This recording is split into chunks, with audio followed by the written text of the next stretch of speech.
Hai, Assalamualaikum warahmatullahi wabarakatuh. Bertemu lagi di channel YouTube sederhana saya ini. Jadi untuk kesempatan kali ini, mari kita belajar tentang soal pretest PPG untuk guru SD tentunya. Dan ini merupakan bagian keempat. Nah, seperti video sebelumnya, tentu di video kali ini ada beberapa catatan yang perlu teman-teman perhatikan. Catatan yang pertama di sini soalnya terdiri dari 10 soal, di mana 10 soal ini ada beberapa bagiannya. Yang pertama ini ada 3 soal tentang pedagogik, kemudian ada 2 soal tentang kepribadian dan 5 soalnya terkait dia dengan mata pelajaran IPA. Dan tentunya tidak lupa mari kita berdiskusi apabila teman-teman menemukan ada jawaban atau pembahasan yang salah. Oke, untuk tidak berlama-lama kita langsung ke soal yang pertama. Nah, soal yang pertama, pada proses pembelajaran, seorang guru ingin melakukan penilaian terhadap perilaku siswa. Maka, instrumen yang digunakan dalam proses pembelajaran tersebut adalah A. Kuesioner, yang B adalah pedoman observasi, yang C. tes hasil belajar, yang D. pedoman wawancara, dan yang E adalah tes tulis. Nah, untuk soal nomor 1 ini, kira-kira jawabannya yang mana? Oke, jadi untuk soal nomor 1 ini, jawaban yang tepat adalah yang B, yaitu pedoman observasi. Nah, jadi teman-teman ada memang beberapa, ketika kita melakukan penilaian, ada beberapa instrumen yang memang cocok yang kita lakukan. Misalnya, ketika kita mau menilai pengetahuan, nanti instrumennya pasti berbeda. Kemudian keterampilan, begitupun dengan sikap, spiritual itu ada beberapa perbedaan instrumen yang kita gunakan. Jadi ini teman-teman harus menyesuaikan nih. Kira-kira penilaiannya seperti ini, instrumennya seperti apa yang kita gunakan. Nah, jadi di sini untuk penilaian sikap, instrumen yang digunakan adalah pedoman yang observasi. Nah, kita lihat uraian singkatnya. Jadi di sini instrumen penilaian sikap terdiri atas 3 jenis instrumen. Instrumen yaitu instrumen penilaian diri, kemudian ada instrumen penilaian teman sejawat, dan ada instrumen observasi sikap. Nah, instrumen penilaian diri dan teman sejawat berupa lembar penilaian diisi siswa menggunakan skala penilaian. Bisa ring skala mulai dari 4, 3, 2, dan 1. Kemudian di sini untuk instrumen observasi sikap berupa lembar observasi yang diisi guru menggunakan daftar checklist. Oke, kita lanjut ke soal nomor 2. Nah, untuk soal nomor 2, setiap kali diakhiri pembelajaran, seorang guru akan melakukan proses penilaian. Sebelum guru menyusun soal-soal untuk menilai hasil belajar siswa, manakah yang pertama kali harus dipelajari? Yang A, buku sumber yang digunakan, yang B adalah indikator pencapaian kompetensi, yang C, kurikulum dan silabus, yang D adalah karakteristik siswa, yang E adalah kemampuan awal siswa. Nah, untuk soal nomor 2 ini, kira-kira jawaban yang tepat yang mana?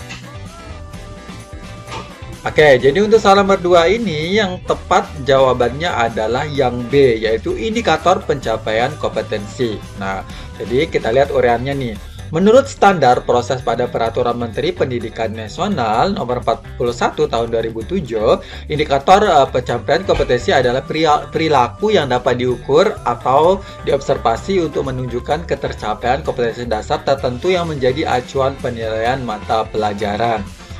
Berikutnya di sini, dalam merumuskan indikator yang harus diperhatikan adalah yang pertama adalah indikator dirumuskan dari KD, berikutnya menggunakan kata kerja operasional atau KKO yang dapat diukur, berikutnya adalah indikator dirumuskan dalam kalimat yang simpel, jelas, dan mudah dipahami, berikutnya tidak menggunakan kata yang bermakna ganda, berikutnya di sini hanya mengandung satu tindakan dan satu materi.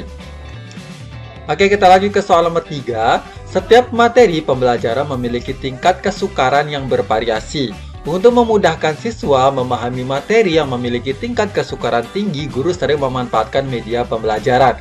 Misalnya, media gambar atau tayangan video yang berisi sistem peredaran darah. Nah, fungsi media pada pernyataan tersebut adalah A. Membuat konkret konsep yang abstrak. Yang B adalah menampilkan objek yang tidak dapat diamati dengan mata telanjang. Yang C. Menampilkan objek yang terlalu besar. Yang D. Membawa objek yang berbahaya atau sukar didapat di dalam lingkungan belajar. Sedangkan yang E di sini adalah menampilkan objek yang sulit diamati. Nah, untuk soal nomor 3 ini, kira-kira jawaban yang tepat yang mana? Oke, jadi soal nomor 3 ini jawaban yang tepat adalah yang A, yaitu membuat konkret konsep yang abstrak. Nah, jadi kan di sini peredaran darah itu agak sulit ya kita jelaskan kalau kita tidak menggunakan video animasi. Makanya di sini media itu sangat perlu kita gunakan ketika kita melakukan yang namanya proses belajar mengajar. Nah, di sini kita lihat sedikit uraiannya. Jadi, fungsi media dalam suatu pembelajaran adalah untuk menjelaskan atau memvisualisasikan suatu materi yang sulit dipahami jika hanya menggunakan ucapan verbal. Nah, di sini ada beberapa manfaat media ketika kita menggunakannya di dalam kelas. Yang pertama di sini memperjelas penyajian pesan agar tidak terlalu bersifat verbalistis. Berikutnya mengatasi keterbatasan ruang, waktu, dan daya indera seperti misalnya objek yang terlalu besar, objek yang kecil, gerak terlalu lambat atau cepat, dan ada beberapa lainnya. Berikutnya di sini adalah mengatasi sikap pasif anak didik. Dalam hal ini media pendidikan berguna menimbulkan kegairahan belajar. Berikutnya di sini memungkinkan interaksi lebih langsung antara anak didik dengan lingkungan dan kenyataan. Berikutnya adalah mendorong terjadinya interaksi langsung antara siswa dan guru, siswa dengan sesama mereka, serta siswa dengan lingkungannya. Oke, sekarang kita lanjut ke pertanyaan yang keempat. Nah, di sini untuk soal yang keempat ini soal kepribadian ya. Jadi kepribadian mungkin tidak ada uraian singkatnya. Sebelum mulai tahun ajaran baru, sekolah mengadakan rapat untuk membahas rencana kerja tahunan sekolah agar pembuatan rencana kerja tahunan selesai pada waktunya.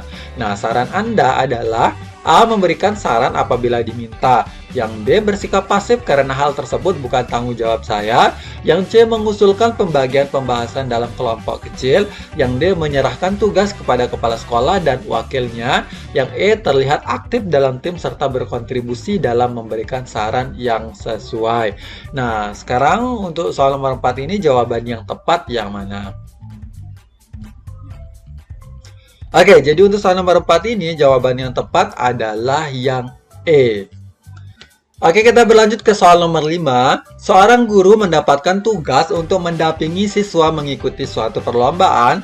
Tindakan proaktif yang penting dilakukan dalam melaksanakan tugas pokok dan fungsinya adalah yang A. Menjalankan dengan sebaik-baiknya sesuai dengan yang diinstruksikan.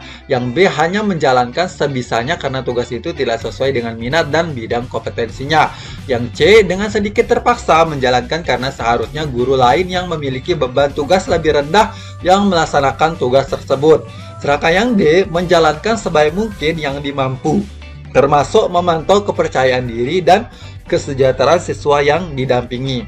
Yang E. Dengan sebaik-baiknya menjalankan tugas sehingga hasilnya memuaskan. Nah, untuk soal nomor 5 ini kira-kira jawaban yang tepat yang mana? Oke, jadi untuk soal nomor 5 ini yang tepat menurut saya adalah yang E. Ya, dengan sebaik-baiknya menjalankan tugas sehingga hasilnya memuaskan. Kita lanjut ke soal nomor 6. Perhatikan gambar susunan anggota tata surya berikut. Nah, ini ada matahari dan ada beberapa planet, yaitu dari nomor 1 sampai dengan 8. Asteroid merupakan planet kecil yang mengorbit di antara orbit planet yang bernomor yang A1 dan 2, yang B3 dan 4, yang C2 dan 3, yang D4 dan 5. Nah, untuk soal nomor 6 ini kira-kira jawaban yang tepat yang mana? Oke, jadi untuk soal nomor 6 ini jawaban yang tepat adalah yang D, yaitu 4 dan 5.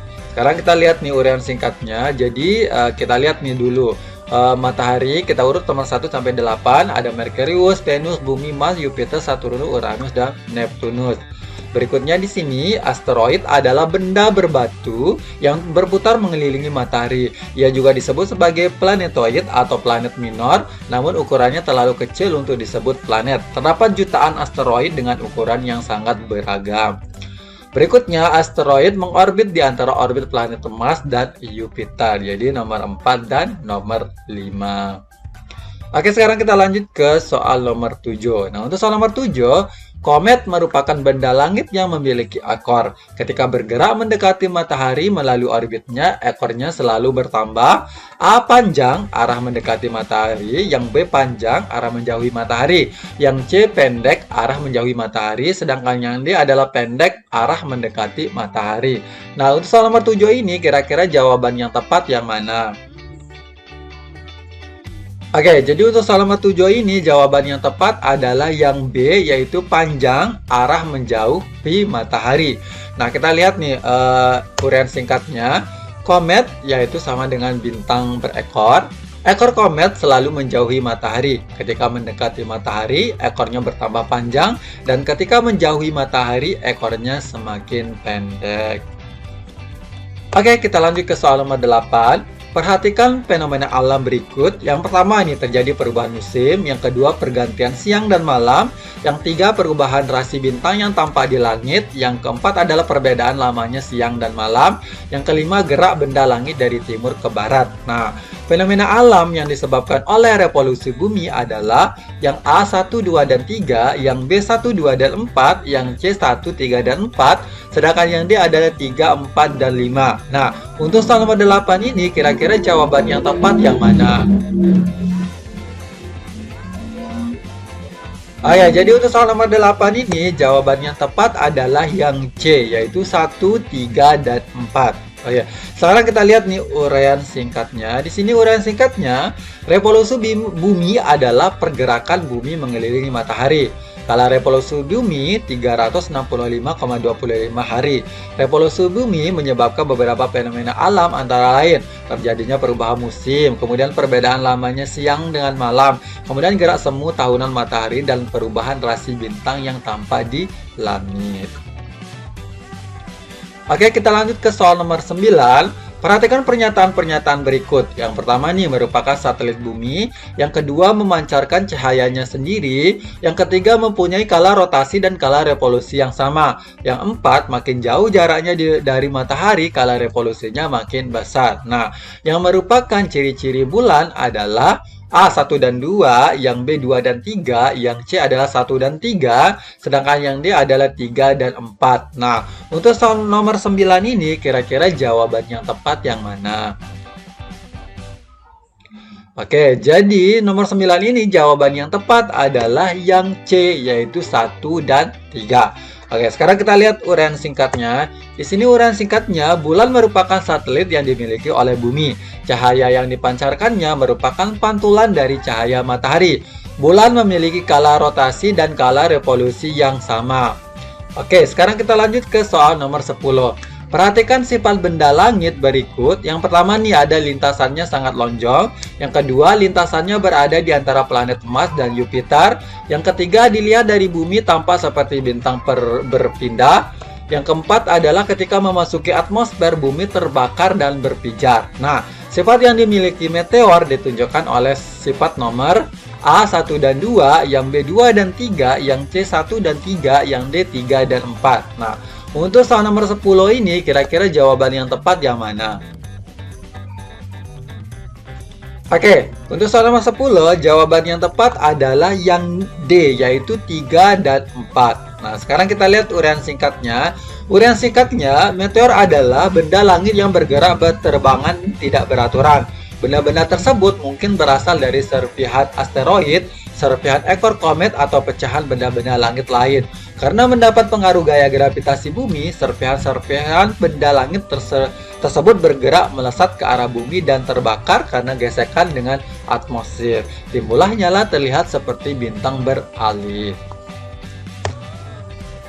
Oke, terima kasih sudah menonton video kali ini. Kurang lebihnya mohon dimaafkan. Kalau ada hal-hal yang perlu dikritiki atau disarani, silahkan beri komentar. Sekali lagi, kurang lebihnya mohon dimaafkan. Wabillahi taufiq wal hidayah. Wassalamualaikum warahmatullahi wabarakatuh. Bye-bye.